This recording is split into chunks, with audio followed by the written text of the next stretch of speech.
அண்மை செய்தி. துபாயில் நடைபெறும் 24H ரேஸில் அஜித் இனி கார் ஓட்ட மாட்டார் என அறிக்கை வெளியாகியுள்ளது. தொடர்பான கூடுதல் விவரங்களோடு இணைக்கிறார் நமது செய்தியாளர் சிவபிரகாஷ். வணக்கம் சிவபிரகாஷ், மேலும் விவரம். வணக்கம். அதாவது இந்த துபாயில் நடைபெற்று வரக்கூடிய அந்த 24H கார் பந்தய தொடரில் அஜித்குமார் ரேசிங் என்ற அந்த டீம் சார்பாக அஜித் களமிறங்குவதாக நமக்கு ஏற்கனவே அறிவிக்கப்பட்டிருந்தது. அப்படிப்பட்ட சூழ்நிலையில் அந்த அஜித்குமாரின் ரேசிங் அகாடமியான அந்த அஜித்குமார் ரேசிங்கில் ஓட்டக்கூடிய அந்த 901 என்று எண் கொண்ட அந்த ரேஸில் இருந்து டிரைவராக பங்கேற்பதிலிருந்து விலகி அவர் வெறும் ஒரு ஓனராக மட்டுமே அதில் கலந்து கொள்வதாக தற்போது அஜித்குமார் தெரிவித்திருக்கிறார். அதிலும் மிக முக்கியமாக சமீபத்தில் ஏற்பட்ட அந்த ஒரு விபத்து, அந்த குவாலிஃபையிங் ரேஸ் நடைபெற்ற போது அப்போது அஜித்குமார் அந்த ஏற்பட்ட அந்த விபத்தானது மிகவும் பெரிய அளவில் பேசப்பட்டது. அப்படிப்பட்ட சூழ்நிலையில் அந்த ரேஸில் அவருக்கு ஏற்பட்ட விபத்து மற்றும் அதன் பிறகு அவரது குழுவுடன் சேர்ந்து எடுக்கப்பட்ட ஒரு முடிவாகவே இந்த தற்போது இந்த தகவலானது வெளியாகி இருக்கின்றது. இந்த அறிக்கையை பொறுத்தவரையிலும் மிக நீளமாக அஜித்துக்கு ரேஸ் மீது அஜித் கொண்டிருக்கக்கூடிய அந்த பேஷன், அதன் மீதான ஒரு அபிமானம் எந்த அளவுக்கு இருக்கின்றது என்பதையும், அதே சமயம் மிகவும் ஒரு கஷ்டமான ஒரு இக்கட்டான ஒரு சூழ்நிலையில் இந்த ஒரு முடிவை அவர் தனது டீமுடன் சேர்ந்து எடுத்திருப்பதாகவும் அந்த அறிக்கையில் குறிப்பிடப்பட்டிருக்கின்றது.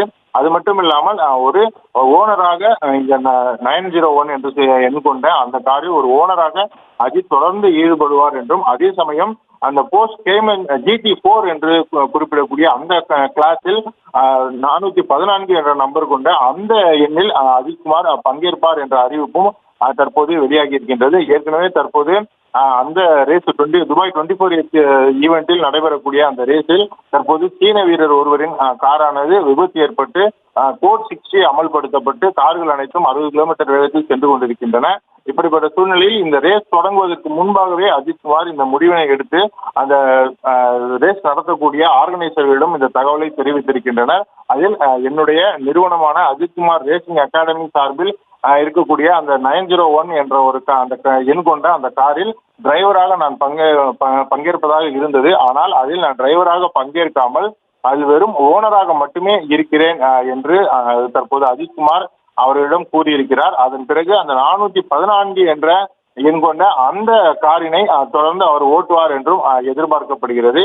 இப்படிப்பட்ட சூழ்நிலையில் அந்த அஜித்குமார் கிட்டத்தட்ட கடந்த ஒரு மாதமாக இந்த காரில் அஜித்குமார் எந்த அளவிற்கு அவர் பயிற்சிகளை மேற்கொண்டார், அதிலும் அது ஒரு விபத்து ஏற்படக்கூடிய அளவிற்கு சென்று அந்த காரின் மிகவும் அதன் முழு கெப்பாசிட்டியையும் பயன்படுத்தி அந்த காரினை அவர் மிகவும் அற்புதமாக தயார் செய்திருந்தார். அதிலும் அதில் எழுதியிருக்கக்கூடிய அந்த அஜித்குமார் ரேசிங் ஆக இருக்கட்டும், அந்த வீனஸ் மோட்டார் ஸ்போர்ட் என்று குறிப்பிடக்கூடிய அவருடைய பைக் டூர் நிறுவனமாக இருக்கட்டும், அவை அனைத்தும் பதிவு செய்யப்பட்ட ஒரு ரேஸாக இந்த ரேஸ் இருந்தது. அந்த காரினை அஜித் ஓட்டுவார், அதை பார்க்க வேண்டும் என்பதற்காக அந்த துபாய் 24H ரேசிங்கின் வரலாற்றில் இதுவரை இல்லாத அளவிற்கு கிட்டத்தட்ட 3 லட்சத்திற்கும் மேற்பட்டவர்கள் குவாலிஃபையிங் ரவுண்டையே தொடர்ந்து பார்த்து வந்தனர். அப்படிப்பட்ட சூழ்நிலையில் இன்று இந்த நிகழ்ச்சி தொடங்குவதிலிருந்து அதிகம் பேரால் அங்கு பார்க்கப்பட்டது. அது மட்டும் இல்லாமல் அந்த ரேஸ் நடைபெறக்கூடிய இடத்திற்கு அதிக ஆயிரக்கணக்கான மக்கள் அந்த இடத்துல அஜித் என்ற ஒரு நபருக்காக கூடியிருக்கின்றனர். இது குறித்து ரேஸ் தொடங்குவதற்கு முன்பாக அஜித்திடம் கேட்டபோது கூட இத்தனை பேர் இங்கு வருவார்கள் என்று நான்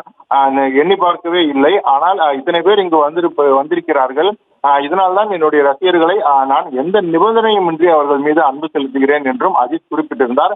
இப்படிப்பட்ட சூழ்நிலையில் இத்தனை நாட்களாக பார்த்து அவர் தயார் செய்த அந்த காரினை அஜித் இந்த ரேஸில் ஓட்ட மாட்டார் என்று தற்போது வெளியாகி இருக்கக்கூடிய தகவலானது அவரது ரசிகர்களுக்கு மிக பெரும் அதிர்ச்சியை ஏற்படுத்தியுள்ளது.